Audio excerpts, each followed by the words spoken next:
Le Gabon est un pays de paradoxes. Même s'il est classé dans la catégorie des pays à revenus intermédiaires de tranche supérieure, 30% de sa population vit en dessous du seuil de pauvreté.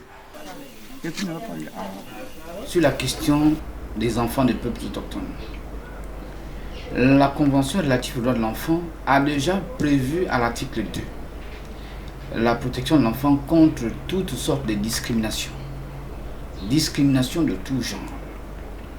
Les enfants de peuples autochtones qui ont été jadis abandonnés, discriminés, négligés, laissés à eux-mêmes, ont également un droit à la protection, un droit à l'éducation et des droits comme tout autre enfant vivant en milieu urbain.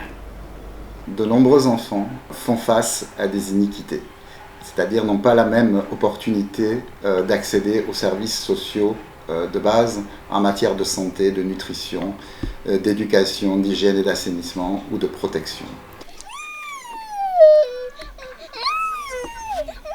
L'enfant, c'est le devenir, l'enfant, c'est l'espoir.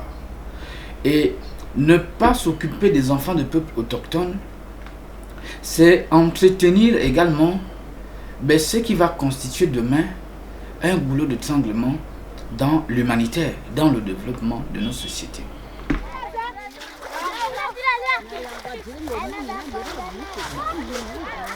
La génération d'évidence est un élément clé de notre stratégie de plaidoyer et de dialogue politique. Toutefois, la production de modèles au niveau communautaire et au niveau des districts nous permet de prouver que notre plaidoyer peut se traduire en résultats concrets pour les enfants qui sont le plus victimes d'iniquité. Pour ce faire, nous avons besoin de ressources et le Gabon, du fait de sa classification dans les pays à revenus intermédiaires de tranche supérieure, n'est pas un pays attractif pour les donateurs.